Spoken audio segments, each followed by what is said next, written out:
Good morning class, welcome to IIM International Public School. Class 4, today I will take your SST class and today I will revise chapter 16, that is National Symbols of India.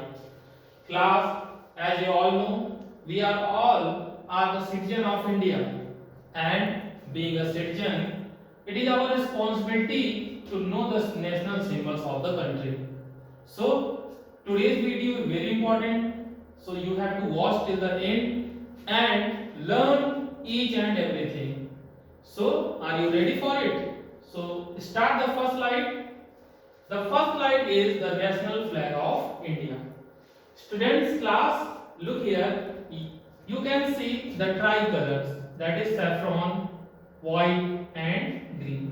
तीन colours आपको दिखाई दे रहे हैं, कौन सा? केसरिया दिखाई दे रहा है, सफेद दिखाई दे रहा है और हरा ग्रीन दिखाई दे रहा है, और सेंटर में आपको एक व्हील दिखाई दे रहा है ब्लू कलर का, ठीक है। It is our national flag, ये हमारा नेशनल फ्लैग है और इसे हम क्या कहते हैं? इसे तिरंगा कहते हैं। क्या कहते हैं? तिरंगा कहते हैं। तो ये तिरंगा क्यों है? चौरंगा क्यों नहीं है? ट्राई कलर ही क्यों है? फोर कलर क्यों नहीं है? फाइव कलर क्यों नहीं है? ठीक है, तो देखिए ये जो इसमें ट्राई कलर्स हैं, इसके कुछ मीन है, इसका कुछ मतलब है, जो कि as a citizen of India हमें पता होना चाहिए। So learn it with me. Saffron, saffron ये जो केसरिया कलर है, जो सबसे फर्स्ट कलर है, ये क्या बताता है? It represent courage and sacrifice. ये हमें साहस, बलिदान के बारे में शिक्षा देता है, ठीक है। हमारे देश को आजाद कराने में बहुत सारे लोगों का शहादत हुआ था, बहुत सारे लोग मारे गए थे, बहुत सारे लोगों ने बलिदान दिया था, तो उनको याद करने के लिए, रिमेंबर करने के लिए ये हमने कौन सा कलर चूज किया है? सैफ्रॉन, केसरिया कलर चूज किया है। ओके, व्हाइट कलर हमने क्यों चूज किया है? तो व्हाइट कलर हमने इसलिए चूज किया है क्योंकि व्हाइट कलर ट्रुथ और प्योरिटी को दिखाता है, सत्य निष्ठा को दिखाता है, सच्चाई को दिखाता है, शांति को, पीस को दिखाता है। इसी तरीके से हमने ग्रीन कलर क्यों लिया है? क्योंकि ग्रीन कलर प्रॉस्पेरिटी को दिखाता है, संपन्नता को दिखाता है, फेथ को दिखाता है, ग्रोथ को दिखाता है, ठीक है। ग्रीन कलर से क्या पता चलता है कि हमारे देश में क्या है? प्रॉस्पेरिटी, ठीक है। और ये जो व्हील हमने पिक किया है, तो व्हील हमने इसलिए पिक किया है क्योंकि ये जो व्हील है, व्हील का काम क्या होता है? जैसे साइकिल में व्हील होती है, बाइक में व्हील होती है, वो लगातार चलती रहती है, तो व्हील शो करता है कांस्टेंट मोशन, कंटीन्यूअस मोशन को। ओके, कंटीन्यूअस मोशन का मतलब है ये किसको शो करता है? ग्रोथ को। किसको शो करता है? ग्रोथ को। तो ये आपका तिरंगा है, national flag of India. Next slide में हम देखते हैं द नेक्स्ट। ओके, यहां पर तिरंगे की एक जर्नी आप देख लीजिए। स्टार्टिंग में अगर आप देखें, स्टार्टिंग में सबसे पहले 1906 में इस तरह का फ्लैग हमने चूज किया था, ठीक है। ये अनऑफिशियल फ्लैग ऑफ इंडिया था। इसी तरीके से देखिए द बर्लिन कमेटी फ्लैग 1907 में ये फ्लैग था, ठीक है। तो आपके स्टैंडर्ड में इतना ज्यादा डिटेल में आपको नहीं जाना है, हाँ बस एक बार देख लीजिए कि हम लोगों ने समय समय पर कौन कौन से फ्लैग अडॉप्ट किए थे, ठीक है। तो अंग्रेजों के टाइम पर देखिए ये सारे फ्लैग हमने यूज किए थे एक टाइम पीरियड पे, और फाइनली जब हमारा देश आजाद हुआ था 1947 में, तो हमने ये ट्राई कलर फ्लैग को क्या कर लिया? एक्सेप्ट कर लिया। नेक्स्ट देखिए स्टेट एम्बलम ऑफ इंडिया, या हम कह सकते हैं नेशनल एम्बलम ऑफ इंडिया। अब ये जो भारत का राष्ट्रीय चिन्ह है, इंडिया का राष्ट्रीय चिन्ह है, एम्बलम है, ये 4 एशियाटिक लाइन से मिलकर के बना है। इसमें कितने लाइंस हैं? 4 हैं। आपको दिख तो 3 रहे हैं, एक इसके पीछे है, क्योंकि ये 2D फिगर है। 2D फिगर में आप पूरा दिखा नहीं सकते, अगर आप 3D इमेज देखेंगे तो वहां पे आपको एक चौथा शेर भी दिखाई देगा जस्ट बिहाइंड इट। ओके, और इसमें देखिए क्या इंपॉर्टेंट है, इसके नीचे सत्यमेव जयते लिखा रहता है। क्या लिखा रहता है? सत्यमेव जयते, सत्य की ही विजय होती है। और ये जो लाइन है ये मुंडकोपनिषद से लिया गया है, ठीक है। और इसमें क्या क्या बना है? तो देखिए इसमें व्हील बना होता है जिसमें 24 स्पोक्स होते हैं, ये वही व्हील है जो कि आपके नेशनल फ्लैग में था, ठीक है, सेम वही व्हील है। इसके अलावा यहाँ पे बुल का इमेज है, हॉर्स का इमेज है। बुल हार्डवर्क को दिखाता है और हॉर्स स्पीड, लॉयल्टी और एनर्जी को शो करता है, ठीक है। तो ये हमारा नेशनल एम्बलम हो गया। नेक्स्ट स्लाइड में देखिए यहाँ पर हमारे नेशनल एंथम के बारे में बताया गया है। डेली आप स्कूल प्रेयर में से करते थे, आपको लर्न होगा, जन गण मन अधिनायक जय है, भारत भाग्य विधाता, ठीक है। अब इसको मैं पूरा नहीं बोलूंगा। अब आप सोचेंगे सर पूरा नेशनल एंथम आप क्यों नहीं बोल रहे हैं? तो पूरा नेशनल एंथम इसलिए नहीं बोल रहे हैं क्योंकि इस समय हम एक बंद कमरे में हैं, ठीक है, एक क्लोज्ड रूम में है, और क्लोज्ड रूम में नेशनल एंथम नहीं किया जाता, ठीक है, ओपन एरिया में किया जाता है। नेशनल एंथम कितने सेकंड में करना होता है? तो 52 सेकंड्स में करना होता है जब भी नेशनल एंथम किया जाता है, क्योंकि इस नेशनल एंथम में क्या लिखा गया है? इसमें हमारे देश, हमारे कंट्री की विजय गाथा लिखी हुई है, ठीक है, उसकी महानता के बारे में बताया गया है। इसलिए हमारा क्या ड्यूटी है? हमारा ड्यूटी है कि जब भी ये नेशनल एंथम हमारे कानों में जाए, हम जहां हैं वहीं अटेंशन होके खड़े हो जाएं और अपने कंट्री के लिए रिस्पेक्ट शो करें। इसको लिखा किसने था? इसको लिखा था रविन्द्रनाथ टैगोर जी ने। किसने लिखा था? रविन्द्रनाथ टैगोर जी ने, ठीक है। नेक्स्ट स्लाइड में देखते हैं और क्या नेशनल सिंबल्स हैं। ओके, देखिए यहां पर है national bird. You know the national bird? Yes, peacock. Peacock is the national bird of India, ठीक है। अब यहाँ पे देखिए पीकॉक को नेशनल बर्ड बनाया गया है। क्यों बनाया गया है? क्योंकि आपको पता होगा कि बहुत सारे ऐसे एनिमल्स होते हैं, बर्ड्स होते हैं जिनकी हंटिंग की जाती है, ठीक है ना। और ये जो हंटिंग की जाती है लगातार, इससे ये क्या होते हैं? धीरे धीरे डिस्टिंक्ट हो जाते हैं, यानी खत्म होने लगते हैं।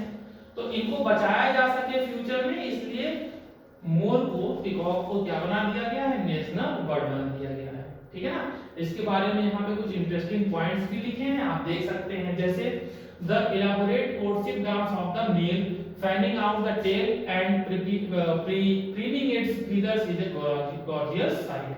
अब आप ये जो देख रहे हो ना, ये मेल पीकॉक है। कैसा पीकॉक है? ये मेल पीकॉक है। तो मेल पीकॉक क्या करता है? मेल पीकॉक इस तरीके से अपने पंख फैलाता है, और पंख फैलाकर क्या करता है? डांस करता है। क्या करता है? डांस करता है, ठीक है। जो फीमेल पीकॉक होती है वो ब्राउन कलर की होती है। ये देखिए किस कलर का है? ब्लू कलर का। लेकिन फीमेल जो पीकॉक होती है वो ब्राउन कलर की होती है, और उसको, उसके पास ज्यादा इस तरीके से पंख नहीं होते, ठीक है। चलिए नेक्स्ट स्लाइड में देखते हैं। अब यहाँ पर देखिए, आप नेक्स्ट स्लाइड में आप देखेंगे अगले नेशनल सिंबल के बारे में, जो कि क्या है? The national animal of India. कौन है ये? पहचाना इसको? ये है रॉयल बंगाल टाइगर, ठीक है। इससे सभी लोग डरते हैं कि नहीं डरते हैं? क्यों? बहुत पावरफुल होता है, ठीक है। तो इसे बोलते हैं रॉयल बंगाल टाइगर, और ये हमारा है नेशनल एनिमल। कौन है? National animal. तो कौन है national animal? Royal Bengal tiger, ठीक है। नेक्स्ट स्लाइड में देखते हैं।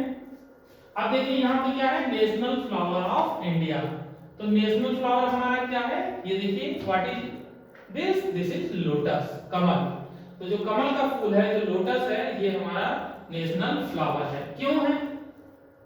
क्यों? इसका रीजन है। रीजन क्या है? Lotus is an auspicious symbol in Indian culture.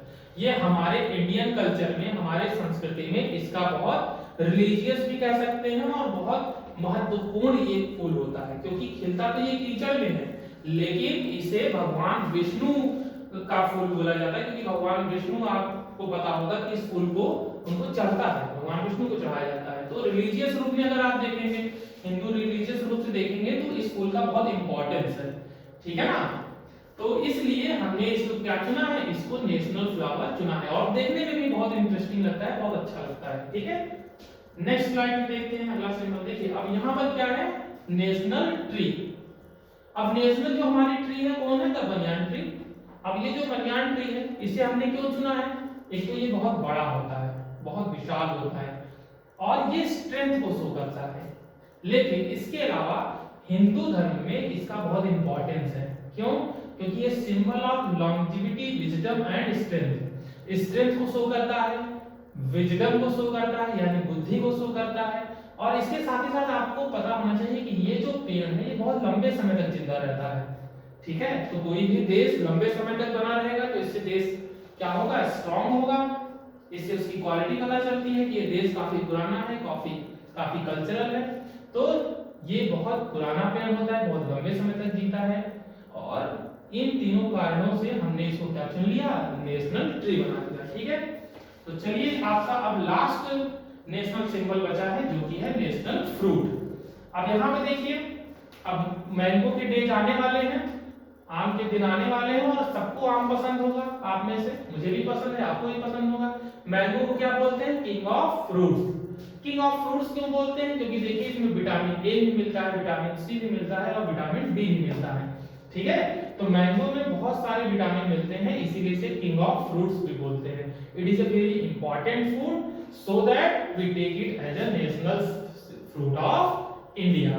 Okay, अब देखिए मैंगो जो है इंडिया में करीब 100 से भी ज्यादा वैरायटी उसकी अवेलेबल होती है। ठीक है, अलग अलग कलर में और अलग अलग साइज में आपको अलग अलग शेप में देखने को मिलता है। जब आप मार्केट जाते होंगे पापा के साथ कभी वेजिटेबल फ्रूट लेने, तो आपने देखा होगा कि जब आम का सीजन आता है तो जो ठेले पे आम बेचते हैं वो लोग चिल्लाते रहते हैं, दशहरी आम, चौसा आम, लंगड़ा आम।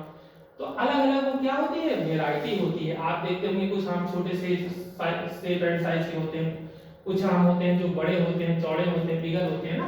तो अलग अलग शेप एंड साइज के भी मैंगो अवेलेबल होते हैं। तो क्लास, आज की ये क्लास आपकी कंप्लीट हुई। Next slide. तो आज की क्लास आपकी कंप्लीट हो गई है। ये आपको होमवर्क सबसे पहले सुन लीजिए, आपको जितने सिंबल मैंने बताया है या ये सारे सिंबल आपको लिखने हैं। जैसे आपको लिखना है द नेशनल फ्लैग, आपको फिर आगे लिखना है तिरंगा, ट्राइकलर। तो सारे सिंबल्स आपको लिख लेने हैं कॉपी में, उसको बना लेना है और अच्छे से उसको लर्न कर लेना है। ये कॉपी आपकी क्लास में चेक होगी जब आप स्कूल में आएंगे। Thank you class.